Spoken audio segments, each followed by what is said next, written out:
Welcome to this explainer. Today we're diving into a really fascinating paradox in the personal finance world.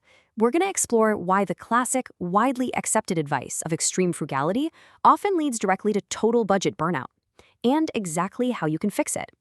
If you've been grinding away at your financial goals but feeling completely exhausted by the process, you are in the exact right place.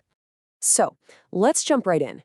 When you first stumble into the financial independence retire early space, FIRE for short, the standard advice is, well, pretty brutal. It's basically save until it hurts. You're told to track every single penny, cancel all your subscriptions, and absolutely stop eating out. And honestly, it kind of feels like a superpower at first. You watch your savings rate climb and you feel totally in control. But, as we're going to see, that initial high is masking a really dangerous reality. Because here's the thing, this whole savings sprint mentality is a trap. When you treat literally every dollar spent as some kind of moral failure, you're building a massive psychological pressure cooker. You're just white-knuckling your way through life. Extreme deprivation isn't a sustainable strategy. It is a fast track to budget burnout. And eventually, that pressure cooker explodes, and you end up sabotaging the exact wealth you've been grinding so hard to build. Let me just ask you this, and be honest. Have you ever been so unbelievably strict with your budget that you just completely burnt out, threw your hands up, and gave up? We really need to normalize talking about this kind of financial trauma because it happens all the time. Treating your current life like some miserable waiting room for the future, it just doesn't work for human psychology.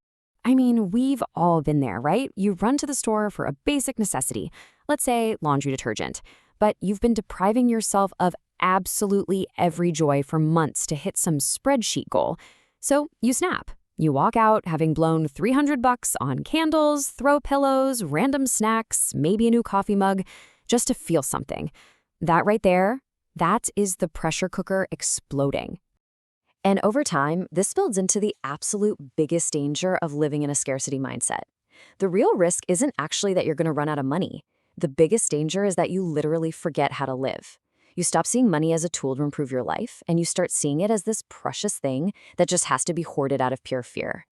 Take financial educators Alan and Katie Dunnigan, for example. On their journey to financial independence, they were in such intense survival mode that they flat out refused to turn on their house heating. They wouldn't ever buy lunch out. And those hyper-restrictive habits, they got hardwired right into their identity. So the very tools that got them to financial freedom were suddenly the exact things stopping them from actually enjoying the wealth they built. Because think about it. If you defer every ounce of joy to some mythical retirement date, you run the very real risk of waking up one day with this massive bank account but zero hobbies, zero close relationships, and absolutely no clue what makes you happy. You end up as the richest person in the graveyard, and nobody wants that to be their legacy. Actually, let's look at this brutal reality check. Money is really just stored energy that you treated your life to earn. Just let that sink in for a second.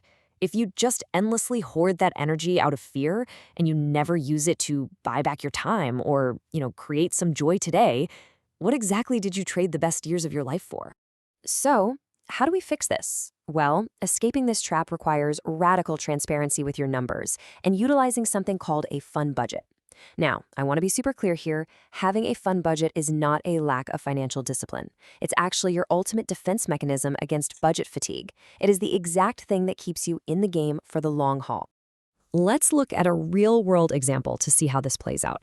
The creator behind Well-Behaved Wallet intentionally allocates $200 a month strictly for eating out and grabbing takeout. She lives in a high cost of living city, so she knew her timeline to financial independence was just going to take a bit longer.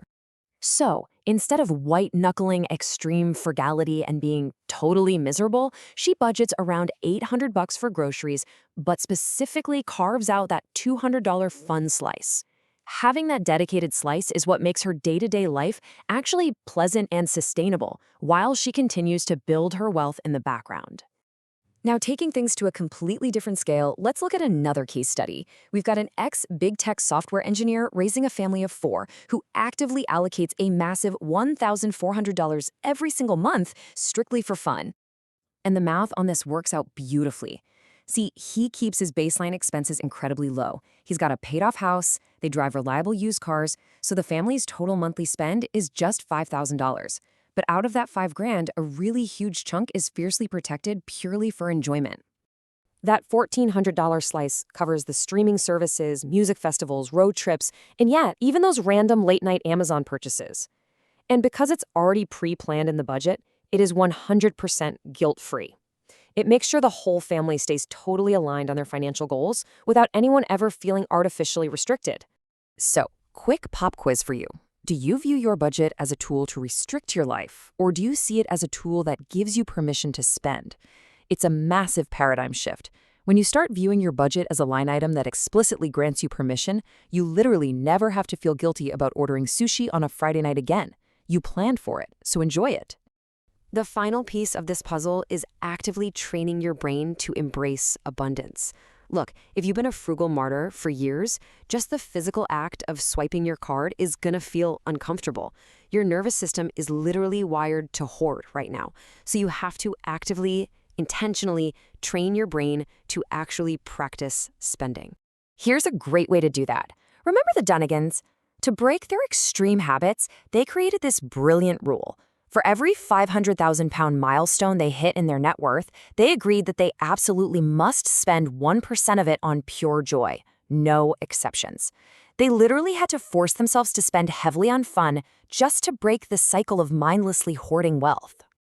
And the awesome part is you don't need a massive $500,000 portfolio to use this trick. You can apply this to your fun budget right now.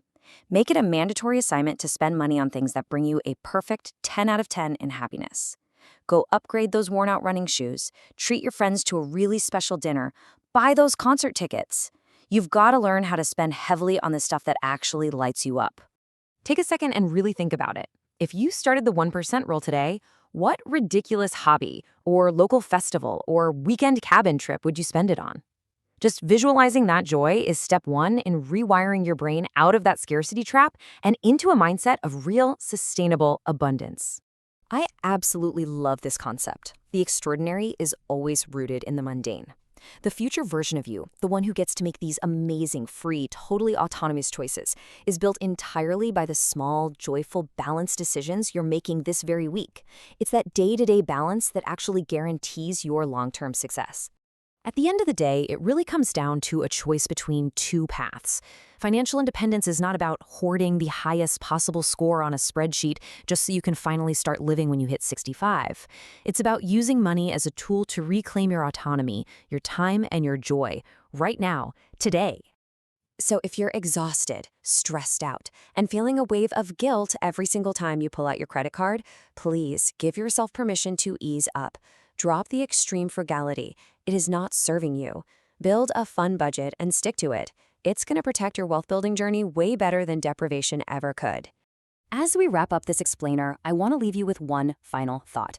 Take a hard look at your spreadsheet this week and ask yourself honestly, are you building a life you actually enjoy today, or are you just surviving for a tomorrow that might never come? It might just be time to start actively practicing joy today. Keep building, stay balanced, and thanks so much for exploring this with me.